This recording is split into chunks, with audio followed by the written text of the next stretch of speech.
What's up YouTube? Have you ever wondered how you could create a seamless collage in Affinity Photo for Instagram? Well, that's what we're here to talk about today.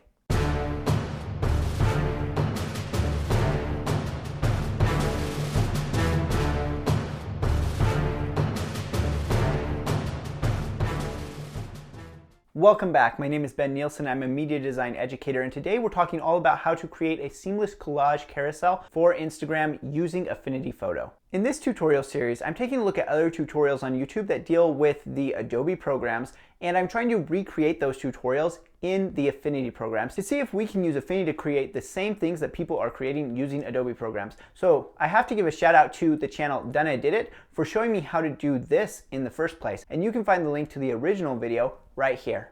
And now we're going to jump in and see how we can do this in Affinity Photo. I'm going to use Affinity Photo on the iPad, but you can use the desktop version if you want to do that. Okay, so here we are in Affinity Photo on the iPad, and I'm just going to show you what we're going to be doing here by opening up this one that I already did. This is just a little carousel collage of a trip that we did out to Lake Superior one time. So today we're going to be making something very similar, and we're going to be doing it for a trip that we took to Saguaro. So I'm going to walk you through all of the different steps on here. And again, these are going to be very, very similar to the steps that Donna Did It did in his original video.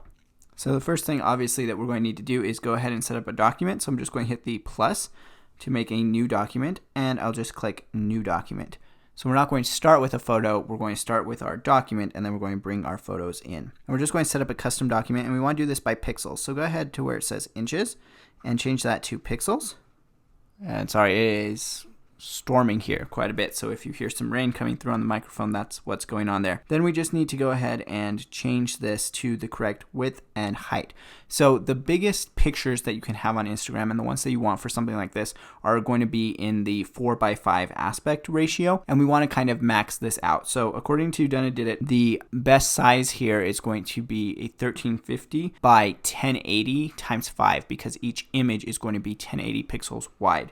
So let's go ahead and do that. And this is one of the things that I love about using the iPad version of Affinity is when you tap on one of these circles, you get this calculator so that you can make your calculations there. One of the things they talked about in the original video was that you have to do some math to make this work. And the nice thing is here you have this calculator just built in. So what we want, of course, is just to have our width be 1080 times 5. So we're just going to do 1080 times 5 and click OK. And then we immediately get 5400. And it doesn't have to be 5, it can be whatever you want, 1080 times whatever you want up to 10, because that's how many photos you can have on an Instagram carousel is 10. So you can see we have 5400, and it looks like we're already set to 1350 right here, but if we weren't, we could just type that in, click OK, and we'd have it. And go ahead and click OK. Okay, so this is our long strip here. And the next thing that we have to do is go ahead and set up our guides, because our guides are going to tell us where we can place our photos for where Instagram will cut them. And in this case, we want to place photos on the cut so that people are incentivized to keep swiping forward, right? So that they keep discovering something new when they swipe. They won't know there's more of the same photo if we don't place it on the cut. So let's go ahead and set up our guides, which is pretty easy to do. If you just come over here to your document menu and you go down to guides, you're going to see that you can set up guides here. And the first thing that you want to do is go ahead and click add a vertical guide. And you can see it's going to place it right in the middle, but you can see you have this position marker here, and that's where you can put in exactly what you want. Tap on that, and we want the first one to be at 1080. So we've got that, and then we want to add another guide. So let's add another vertical guide. And this one, we want it to be at 1080 times 2. Okay, and that's going to place it exactly in the right spot. So we'll just do that 3 more times. Always just changing the math to calculate for the next one.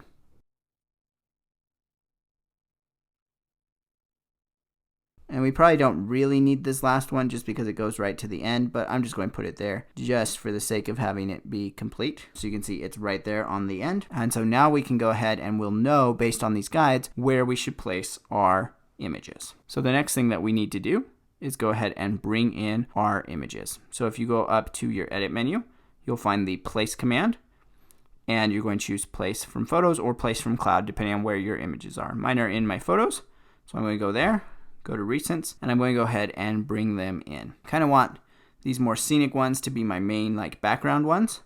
And you can do this any way you want. You don't have to do it the way I do it. But you just click and drag out here when you place the image. And I want this to go about halfway, so I'm going to make it about that big. And then I can reposition it using the move tool on the left here, just the arrow. I can reposition this, and you can see it kind of snaps into place there. I'm going to go with that for now, and now I'll just bring in the other images as well. So I'll just speed this up while you watch me do this.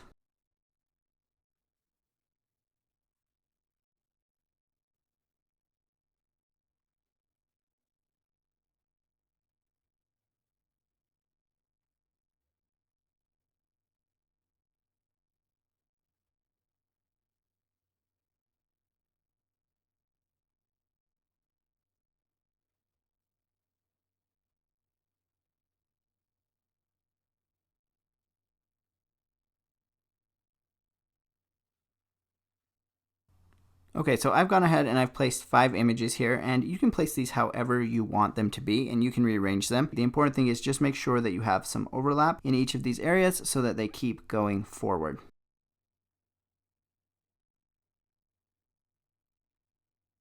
You can always choose to scale them differently. So I'm going to try and scale this to make the cactus more prominent right there.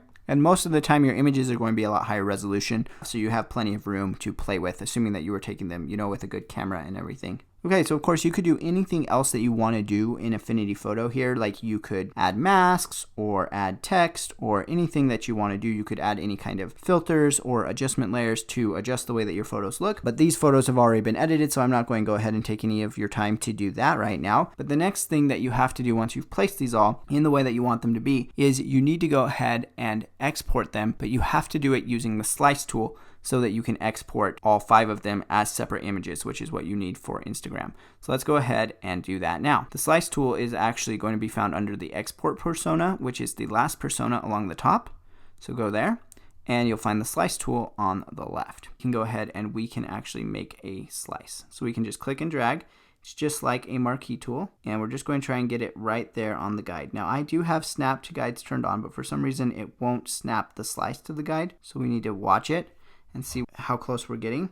And you can see that you get the dimensions up at the top. So we got 1080 by 1350. So we got it exactly right, which is perfect. That's exactly what we want. So then we just need to do that for each one. So we just need to draw it out so that we get them to be exactly the right size. And it does need to be exact, otherwise it will not look right when you get to Instagram. So we're just trying to snap it into place there, making sure that each one is 1080 by 1350. And if it's not that, then we need to go into our Transform Studio, which is the third one down on the right there. And then we can actually set that manually. So we can just say that we want our width to be 1080 instead of 1082.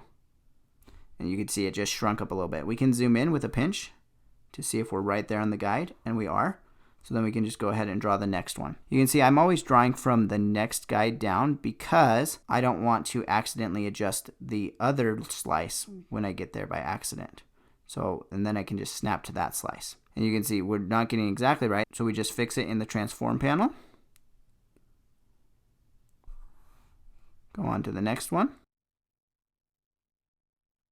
And that's what's nice about having that transform panel there, is it just makes it much easier than trying to get it exactly right on your own. So now we have 5 slices. You can see that right there. 5 slices, and then from the slices studio, we can go ahead and we can choose export. We don't want to export this one that's the whole thing, the background, so we'll uncheck that one. So we want to go ahead and export all of these, but first we want to make sure that it's the right settings. So tap on the little 3-dot menu, and you'll see here it says PNG. We want these to be JPEG, so let's go ahead to JPEG. And I don't think they need to be best quality for Instagram. I'm just going to go with high quality here.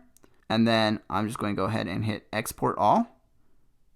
And it will run through, and it will export them into our downloads folder. So here in our downloads, you can see we have slice 1, 2, 3, 4, and 5. And so now we're ready to go ahead and airdrop those over to our phone, and then we can post them to Instagram. Okay, so here we are in Instagram, and when we click New Post, then we just need to go ahead and set up the photos correctly. So we need to select the first one, and they don't always come in the correct order. So you need to make sure you know which one is the first one. So my first one was this one with the cactus. And then we need to hit the little full screen button so that it goes into the correct aspect ratio. And then we need to hit the carousel button, which looks like 2 squares down in the bottom right. And then we can select all of our photos. So we need to make sure that we always get the next one correct. So this is number 2.